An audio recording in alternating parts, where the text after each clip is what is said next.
ስለናታችን ስለ ኩክየለሽ ማርያም ብላችሁ መላ ኦርቶዶክስ ተዋህዶ ልጆች ይህ ቪዲዮ እናንተን ይመለከታል። እባካችሁ ስለ ድንግል ማርያም ብላችሁ ለበርካታ ኦርቶዶክሳውያን እንዲደርስ አብዝታችሁ ኮፕሊንግ አብዝታችሁ ሼር አድርጉልኝ። ከምን ጊዜውም በላይ የሚመለከታችሁ ይህንን መረጃ ለብዙዎች አሰራጩ፣ የማይመለከታችሁ ግን አሳልፉት።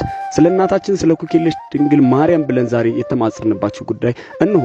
እናታችን ኩክየለሽ ድንግል ማርያም በደብረ ብርሃን አካባቢ የምትገኝ ገዳም ስትሆን እነሆ ትላንትና ከዚህ በፊት ወደ ኩክየለሽ ገዳም ስትመጡ የነበራችሁ ዛሬ ወደ ሰሚነሽ ኪዳነ ምሕረት እየሄዳችሁ የምትገኙ ዛሬ ወደ ስውሯ ማርያም እየሄዳችሁ የምትገኙ እህት ወንድሞቼ፣ ማን ነው በዚህ ቦታ ላይ መጥቶ ወንጌልን ያላስተማረ? ማን ነው በዚህ ቦታ ላይ መጥቶ ዝማሬን ያልዘመረ? ማን ነው በዚህ ቦታ ላይ ጉዞ ያላዘጋጀ ከዚህ በፊት?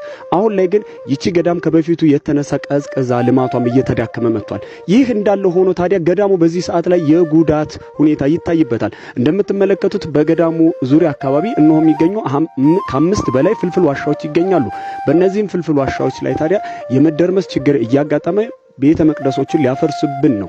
ስለዚህ እናንተ የኦርቶዶክስ ተዋህዶ ልጆች ከምን ጊዜውም በላይ ለመላ ኦርቶዶክስ ልጆች ቫይራል ወጥቶልን ከሚሊዮን በላይ ህዝብ ተመልክቶልን ይህንን መረጃ አይቶልን ይህንን ገዳም ከችግር ውስጥ እንዲታደግልን እንፈልጋለን። በየቦታው እንደምትመለከቱት ከላይ የወረደው ናዳ ብረታ ብረቶችን እየጎዳ ነው። ስለዚህ የልማት ኮሚቴው አካውንት አለ። በዚህ አካውንት ላይ ገቢ እያደረጋችሁ አስራት በኩራታችሁን እያወጣችሁ እንዲሁም በተጨማሪም በሐሳብም በጉልበትም በማቴሪያልም ድጋፍ እንድታደርጉልን ስለ ጭንቃ ማላጇ ስለ ድንግል ማርያም ብዬ ለምናችኋለሁ።